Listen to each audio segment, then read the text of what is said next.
15-year-old Amina lived in a small, struggling village with her mother, Mama Aisha. Their only source of income came from the tiny plot of land Mama Aisha farmed, but a terrible drought had left them with nothing to harvest. With no money and no food, Amina watched her mother grow weaker by the day.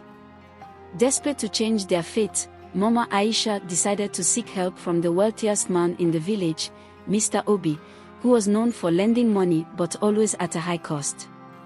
Dressed in her only decent wrapper, Mama Aisha made her way to Mr. Obi's grand compound. She knelt before him, pleading for a loan to start a small food business. Mr. Obi, a shrewd businessman, agreed but warned her that he expected full repayment with interest. Though uneasy, Mama Aisha had no other choice. She took the money, believing it was the key to a better future. With the loan from Mr. Obi, Mama Aisha bought cooking ingredients and started a small food stall in the market. At first, business was good. People loved her cooking, and money started flowing in. Amina was hopeful that their struggles were finally over. But fate had other plans. A rival food vendor, threatened by their success, spread false rumors that Mama Aisha's food was contaminated. Customers stopped coming, and within weeks, the business collapsed. With no income and the debt hanging over their heads, Mama Aisha grew more anxious. She tried to explain her situation to Mr. Obi, but he was unmoved. He demanded his money back, and when she couldn't pay, he gave her an ultimatum: her daughter, Amina, must marry him in exchange for the debt. When Mama Aisha broke the news to Amina, the girl felt as if the ground had been pulled from beneath her feet. Marry an old man. The thought made her stomach turn. She had dreams of her own, dreams of becoming a seamstress, of leaving poverty behind. But now, she was to become a wife to a man 3 times her age. Mama Aisha wept as she held her daughter close. "My child, I have failed you," she sobbed. But Amina knew there was no escape.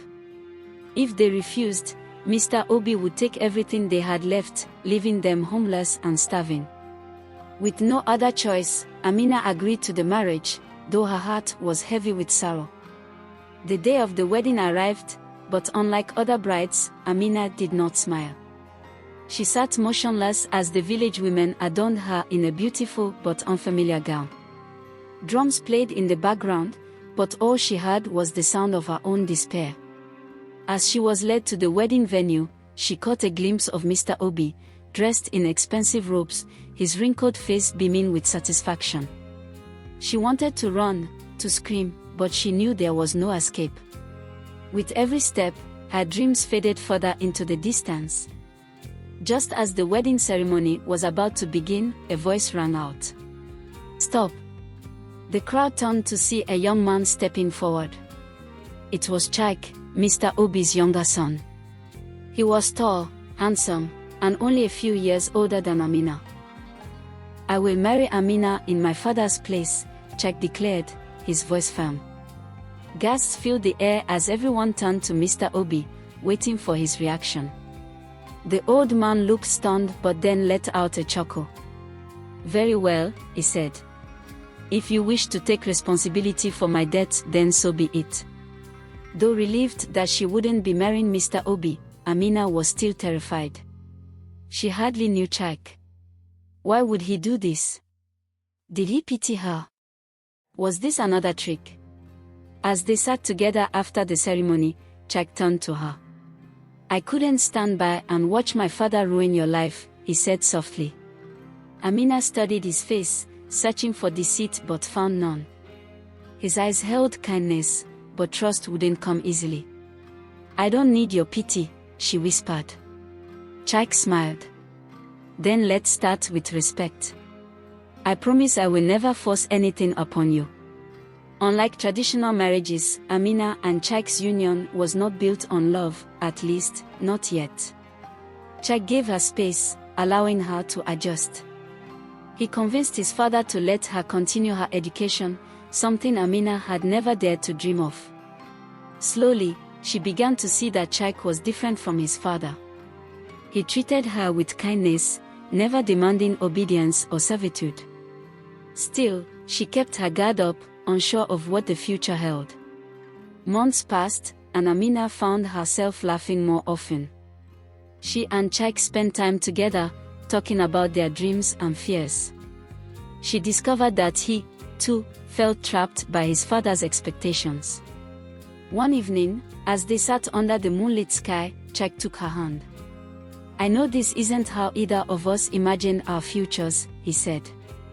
"But I want you to be happy, Amina. Even if it means letting you go." Her heart skipped a beat. For the first time, she saw Chaik not as an extension of his father but as a man of his own. And perhaps, just perhaps, her heart was beginning to soften toward him. Mr. Obi was displeased with Chaik's gentle treatment of Amina. He had expected his son to be like him, to control and dominate his wife. When he realized that Amina was still acting independently, he threatened to take her away. Chaik stood his ground. "She is my wife, not your possession," he declared. His defiance shocked the village. No one had ever stood up to Mr. Obi before. The old man seethed with rage but realized he was losing control. In time, Mr. Obi accepted his defeat, though grudgingly.